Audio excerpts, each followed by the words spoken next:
Doctor Harivansh Rai Bachchan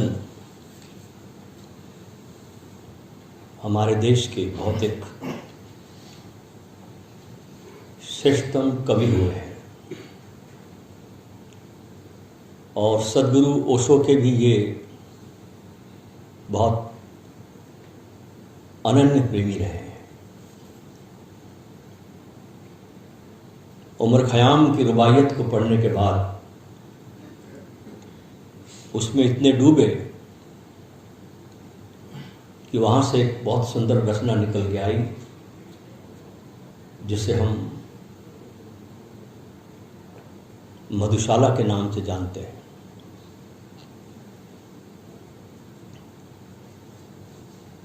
उनका एक गीत है, उसी गीत से हम आज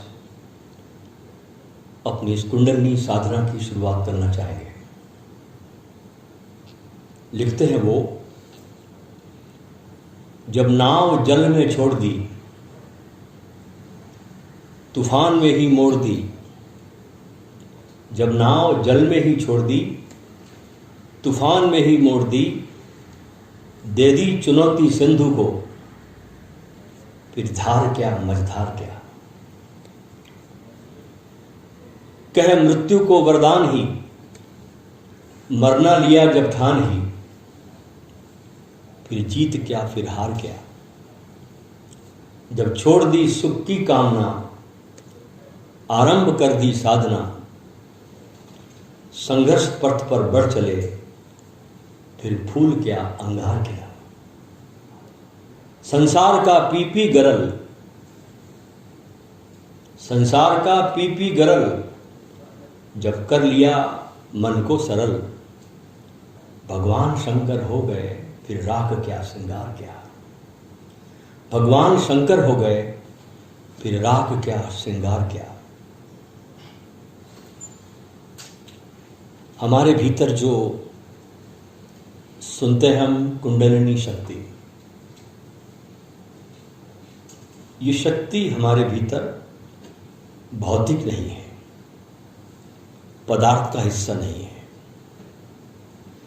जैसे हमारे भीतर आत्मा है, हमारे भीतर चेतनता है, कॉन्शियसनेस है, ये चेतना भी हमारी पदार्थ नहीं है, भौतिक नहीं है, मैटर नहीं है। शरीर हमारा मैटर है, शरीर हमारा पदार्थ है, स्थूल है। इसलिए इस शरीर के द्वारा सिर्फ स्थूलता को देखा जा सकता है, सूक्ष्मता को नहीं। अगर आत्मा हमारे शरीर से निकल जाए तो ये भौतिक शरीर यहीं पड़ा रह जाता है, क्योंकि ये भौतिक शरीर पंच महाभूतों से बना है, धूप, मिट्टी, हवा, आकाश और पानी। इन 5 चीजों से ये शरीर बना है। और जब आत्मा शरीर से निकल कर जाती है ना, और जब तक ये शरीर उस घर में पड़ा रहता है तो उस घर का चूल्हा नहीं जलता। इसलिए आत्मा की शक्ति भौतिक नहीं है, वो पराभौतिक ऊर्जा है। और कुंडलिनी के रूप में हमारे भीतर शरीर में ये शक्ति विद्यमान है। साधना का सहारा लेकर, साधना का आलंबन लेकर इस पराभौतिक शक्ति को जगाना है।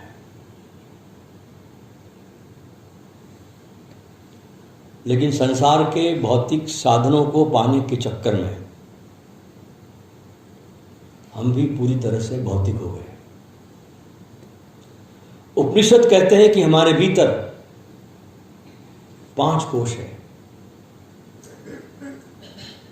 और उन 5 कोशों के भीतर आत्मा का निवास है।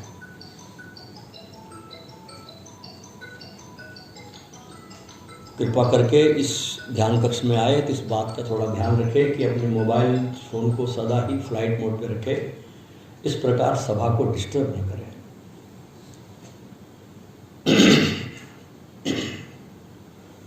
उपनिषद कहते हैं कि हमारा ये शरीर जो है ये 5 कोशों से बना है और उसके भीतर आत्मा का निवास है। पहला है अन्नमय कोश। इस कोश की निर्मिति जो हम दिन भर भोजन करते हैं उससे होती है।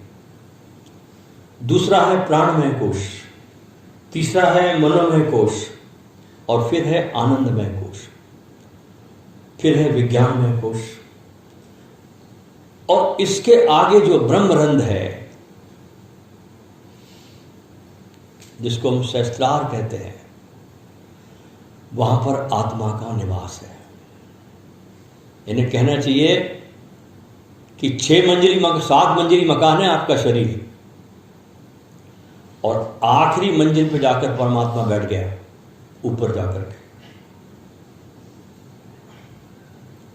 अच्छा, हम लोग क्या करते हैं जीवन भर? क्योंकि हमारे पास कोई शिक्षा देने वाला नहीं, माँ बाप देते नहीं, गुरु देता नहीं, शिक्षक देते नहीं, स्कूल कॉलेज में पढ़ाया नहीं जाता। हम सिर्फ इस पूरी शक्ति को जीवन भर बाहर फेंकने का कार्य करते हैं बस। धर्मों ने, हमारी नैतिक शिक्षाओं ने आदमी को भीतर से खंडित कर दिया, बांट दिया, और इतनी ज्यादा अपने शरीर के प्रति धार्मिक शिक्षाओं ने हमको निंदा से भर दिया कि हम अपने ही ऊर्जा से लड़ने लगे, अपनी शक्ति से हमारे लड़ाइयां चलने लगी।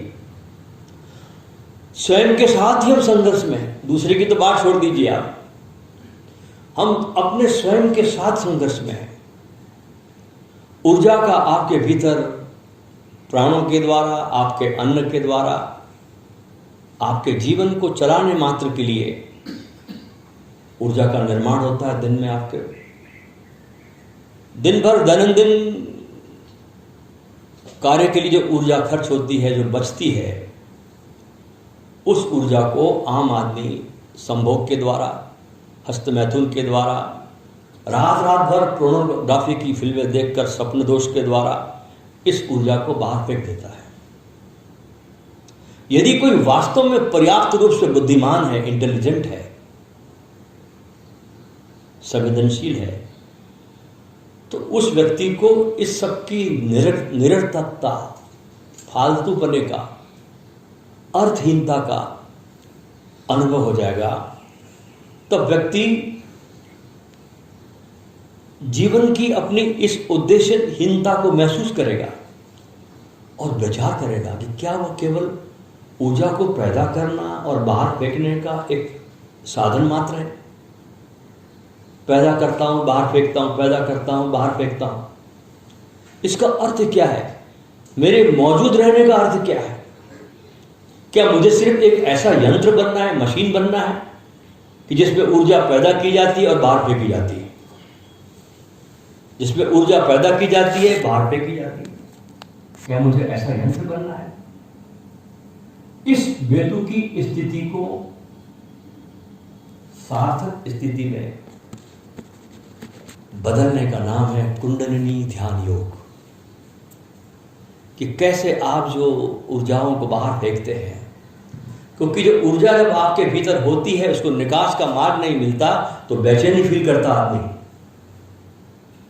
और उस बेचैनी को काम वासना के द्वारा बाहर फेंक देता है आदमी। तो आज चले हम इस बेतुकी और अर्थहीनता से सार्थकता की तरफ। इस आपके मूलाधार जो लास्ट चक्र है आपका,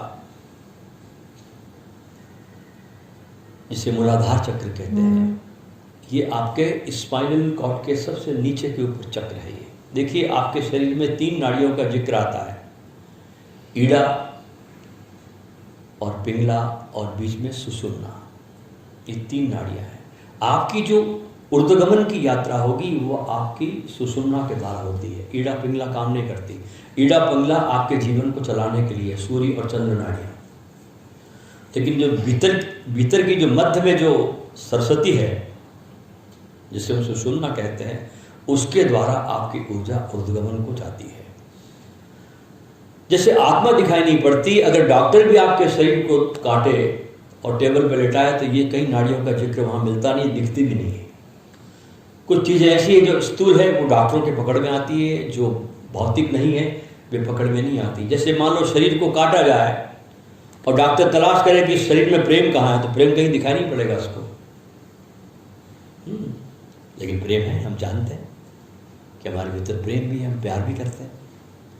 लेकिन डॉक्टर काटेगा तो प्रेम दिखाई नहीं पड़ता। ऐसे ही हमारे भीतर जो नाड़ियां हैं जिसकी जिक्र की जाती है, ये दिखाई नहीं पड़ती।